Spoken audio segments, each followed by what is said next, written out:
మెచ్చుకుంటారు మిమ్మల్ని. మనం అంతకంతకు సంపూర్ణకు సాగిపోవాలి. హల్లెలూయా. విశ్వాసులు భక్తి జీవితంలోకి రావాలి, భక్తులు పరిశుద్ధతలోకి రావాలి, పరిశుద్ధులు సంపూర్ణులు అవ్వాలి. దేవునికి స్తోత్రం కలుగునుగాక.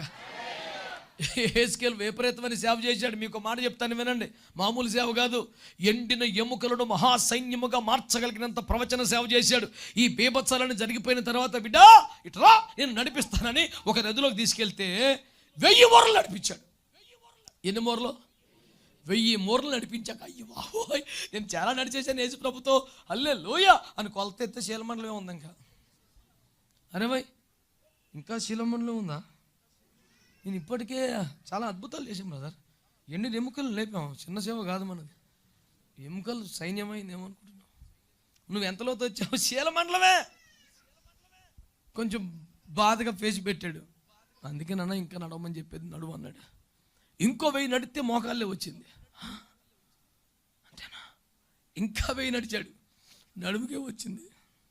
నేను అన్నాను, నది పేరు చెప్పుకొని నదిలో నీళ్ళు దాగి రోడ్డు మీద నడిచేస్తాం కాదు, నదిలో నడవాలా. కూటం వేరేగా ఉంటుంది. స్తోత్రం చెప్పలా.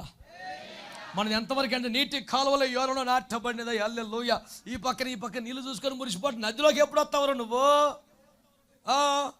ఎంతసేపు ఒడ్డునొడ్డునే అతను నీటి కాలువలో ఎవరు నాటబడినదా ఒక్కు ఓడక్క. నువ్వు ఎంత సౌండ్ పెంచినా అక్కడేగా, ఒడ్డు మీదే కదా. నువ్వు రాలేదులాగా రా, నీకు తెలుసుది కథ. దేవునికి స్తోత్రం కలుగునగాక. ఇవ్వాలగతే రేపైనా ఒక్కొక్క అడుగు లోపలికి వెళ్తా అంటే మన్ను నేల తాకని ఒక స్థితి వస్తుంది. ప్రవాహంలో పడి కొట్టుకుపోతే అప్పుడు ఉంటుంది కూటం. స్తోత్రం చెప్పు గట్టిగా, చెప్పరే గట్టిగా. హల్లెలూయా, హల్లెలూయా. ఎండిన ఎముకలను దేవుని సైన్యముగా మార్చగలిగిన అగ్ని వంటి సేవ చేసిన, మహోన్నతమైన పరిచయం చేసిన దైవజనుడే. ఇంకా నడవాల్సింది 4000 మీటర్ల లోతు మిగిలిపోయి ఉంటే నువ్వు సాధించింది ఎంత? నువ్వు చేసింది ఎంత? నువ్వు పొందింది ఎంత? అగ్ని రప్పించి దేశమునకు యెహోవా దేవుడు అని నిరూపించిన ఏలియా ఇంతకంటే ఇంకేముంటుంది ministry? I'm done my Lord, I'm coming back, praise the Lord, will you please send some angels అని ప్రార్థన చేస్తే, యేసు ప్రభు ఇంకా అవ్వలేదు, కొంచెం ఇంకో కొండ మిగిలిపోయింది.